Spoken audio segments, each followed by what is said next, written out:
kita terusin apa yang di episode kemarin tentang stres yang tidak kita sadari ternyata berdampak buruk kepada kesehatan fisik kita.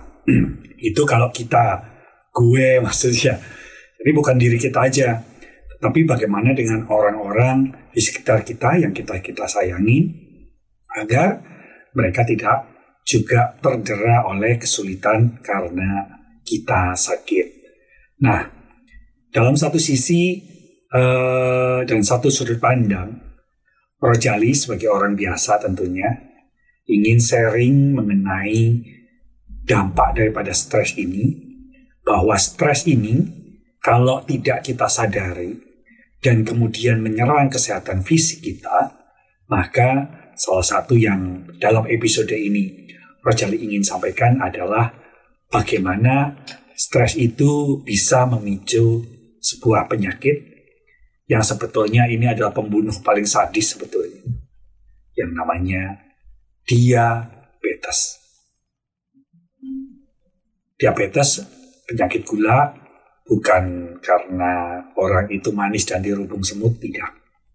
Tapi diabetes dalam hal ini adalah sesuatu yang sangat merugikan baik diri sendiri maupun orang sekitar. Kenapa? Karena diabetes ini akan memicu banyak sekali penyakit lain, ginjal, jantung, empedu, hati, dan berbagai macam penyakit yang pasti akan membawa kita pada satu kesengsaraan ya. Bayangkan kalau akhirnya kita stroke, terjadi penyumbatan pembuluh darah, maka ketika kita stroke, tapi kita masih hidup gitu, maka kita akan banyak membutuhkan bantuan bukan keuangan saja, melainkan juga tenaga yang akan membantu kita gue kali. Misalnya siapa nanti kalau jalan-jalan yang memberi tumpangan, mendorong kursi roda dan sebagainya.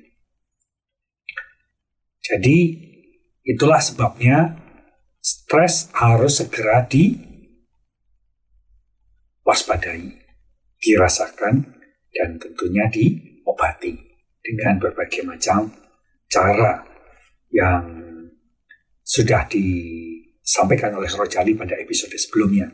Tapi nanti kita akan banyak membahas tentang kesehatan mental, stres, depresi, bagaimana itu mengakibatkan hal-hal yang buruk, terutama di zaman ketidakpastian, di mana pandemi belum selesai, udah ada Omikron, nanti ada lagi apa, kita nggak tahu, belum kenalan soalnya. Dan ini sangat membahayakan dan merugikan kita semua, keluarga kita, anak-anak kita, orang-orang yang kita cintai. Jadi, itu tadi, salah satu gangguan berbahaya yang dapat dipicu oleh stres ya, diabetes. Penyakit ini dapat menyebabkan kadar gula darah yang berlebih pada tubuh karena terdapat masalah pada pankreas. Nah, ini bukan berarti Rojali lebih pintar dari dokter, enggak ya. Cuman Rojali ngalamin. Dari apa yang Rojali alamin ini, Rojali ingin sharing, berbagi sebagai orang biasa, dalam pemikiran yang biasa saja, dalam kehidupan yang biasa-biasa saja.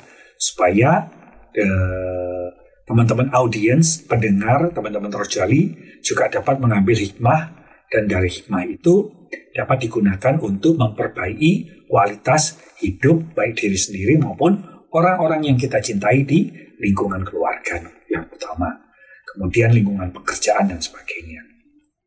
Jadi tadi memang gangguan ini berasal dari pankreas. Untuk itu kita harus tahu bagaimana caranya stres yang berlebihan mampu menimbulkan dan memicu diabetes. Itulah kira-kira ini. Nantinya kita akan ngomong diabetes dalam pekerjaan, diabetes karyawan dan sebagainya. Tapi nanti tune in terus sama podcast monolog Ocean Rojali. Jadi itu tadi, diabetes dapat dipicu oleh stres yang berlebihan. Stres yang terus bertumpuk dapat menimbulkan risiko diabetes pada seseorang. Hal tersebut karena apa? Karena perasaan tertekan tersebut dapat menjadi penghalang. Penghalang apa? Menjadi penghalang utama.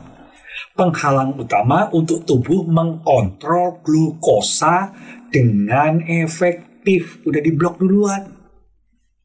Jadi bahaya banget nih. Hormon stres, waduh ada juga hormon stres ya, kortisol misalnya, dapat langsung mempengaruhi kadar gula yang merupakan reaksi tubuh. Jadi sebenarnya itu reaksi tubuh bereaksi terhadap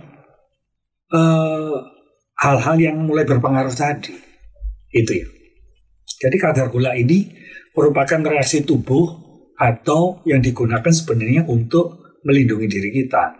Tapi karena stresnya bertumpuk, maka perlawanan ini juga akan melemah. Respon tersebut dapat meningkatkan kadar hormon dan membuat apa? Membuat sel-sel saraf terbakar. Kok bisa terbakar ya? Nah, nanti kita akan ngobrol lebih lanjut. Oleh karena itu, yang penting untuk mengetahui alasan lainnya apabila stres dapat memicu terjadinya diabetes.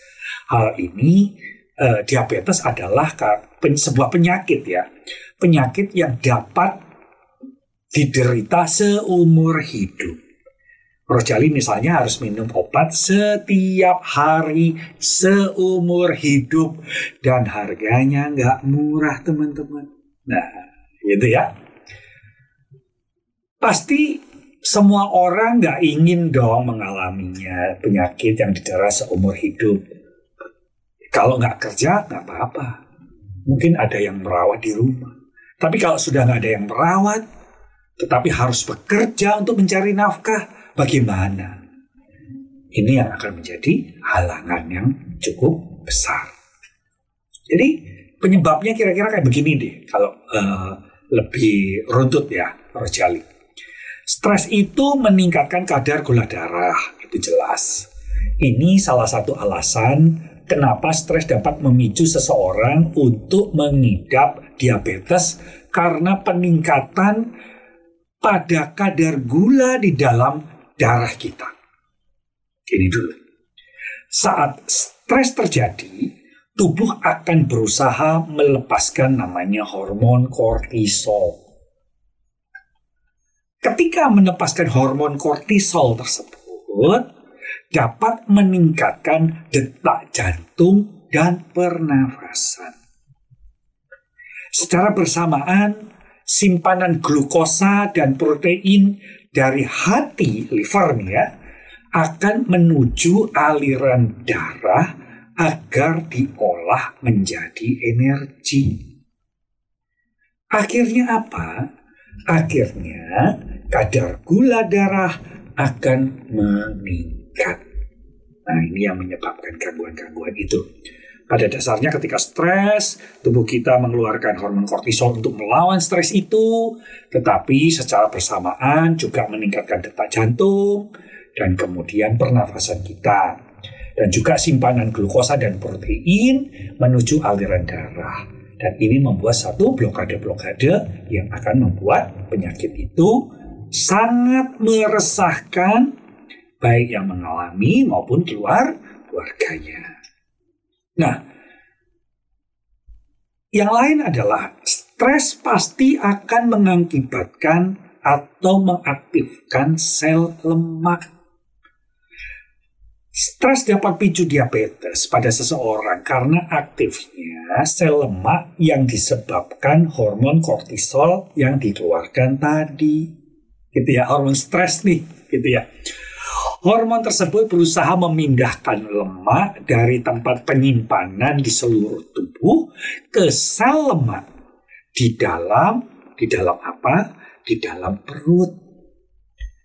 Dan di perut ini akan meningkatkan ada dorongan-dorongan di situ ya, meningkatkan resiko penyakit jantung dan diabetes yang lebih parah. Gitu ya. Meningkatkan hormon kortisol ini tadinya benar, tapi dengan meningkatnya hormon kortisol juga dapat membuat keinginan makan terus naik. Misalnya Rojali nih, kalau malam pengen nikus, buka-buka lemari, kulkas, pengen ada aja sesuatu yang dikunyah dan dimakan. Gitu ya. Kenapa? Karena stres juga berkontribusi pada resistensi insulin. Gangguan stres yang berlebih juga dapat menyebabkan pankreas lebih sulit untuk memproduksi insulin yang diperlukan untuk mengolah glukosa menjadi energi dan menstabilkan konsentrasi gula pada darah. Nah, sampai di sini dulu. Rojali nggak banyak-banyak bicara, tetapi ada beberapa hal tadi mengapa stres dapat memicu diabetes. Satu, karena tadi ketika stres ada tekanan-tekanan, tubuh ini sebetulnya sudah dilengkapi Tuhan untuk menetralisir hal itu, yaitu dengan hormon kortisol. Walaupun dengan meningkatnya hormon kortisol akan meningkatkan detak jantung dan pernapasan. Itu satu. Yang kedua juga akan meningkatkan aktivitas sel lemak. Sel lemak ini digunakan untuk produksi hormon kortisol supaya apa? Supaya dapat menjadi energi yang digunakan dan dialirkan ke dalam aliran darah kita. Tapi karena sel lemaknya berkelipatan dalam memproses hormon kortisol dan efeknya ke sana, terjadilah penyumbatan. Nah, yang ketiga tentunya masalah faktor insulin. Insulin ini diperlukan untuk menetralisir kadar gula yang tinggi dalam darah kita. Tapi karena terjadi pemaksaan-pemaksaan dari stres tersebut, maka akan terjadilah gangguan-gangguan itu. Sampai di sini dulu. Nah, teman-teman, mohon dicermati ya, ini bukan hanya sekedar ngomong, bukan sekedar untuk didengar dan dilihat, tetapi apa? Supaya teman-teman satu seperti yang Rojali sampaikan pada episode yang lalu, yaitu kita peka terhadap gejala-gejala stres, dan supaya stres tidak diacuhkan atau stres tidak dibiarin saja. Kenapa? Karena akhirnya yang kedua pasti akan menyerang fisik. Salah satunya adalah penyakit yang namanya diabetes. Sampai di sini dulu, kita belum menjelajah lebih lanjut mengenai apa yang dirasakan. Dan sekali lagi, Rojali hanya sharing dari apa yang Rojali alami. Untuk apa? Supaya teman-teman juga semakin menjaga kesehatan mental, supaya fisiknya juga terjaga. Nah, itulah kira-kira. Jadi Rojali sampaikan ini bukan sebagai dokter, bukan menggurui, tapi berbagi informasi dari apa yang Rojali sempat alami. Semoga kalau ada kata-kata yang salah dimaafkan. Ikutin terus episode-episode Rojali. Rojali ingin berbagi supaya kita tetap menjaga kesehatan mental kita, supaya kita akhirnya menyenangkan diri kita, menyenangkan orang di sekitar kita, dan akhirnya kita dapat menikmati kebahagiaan. Walaupun kebahagiaan tersebut akan bersifat temporer, tapi kalau itu dijaga, maka akan berkesinambungan. Sampai di sini dulu, jangan lupa like. Yang kedua, berikan masukan melalui komentar di kolom yang tersedia di bawah ini. Dan yang ketiga, dengan rendah hati, Rojali mohon untuk subscribe. Sampai di sini dulu. Sampai ketemu lagi. Salam Rojali.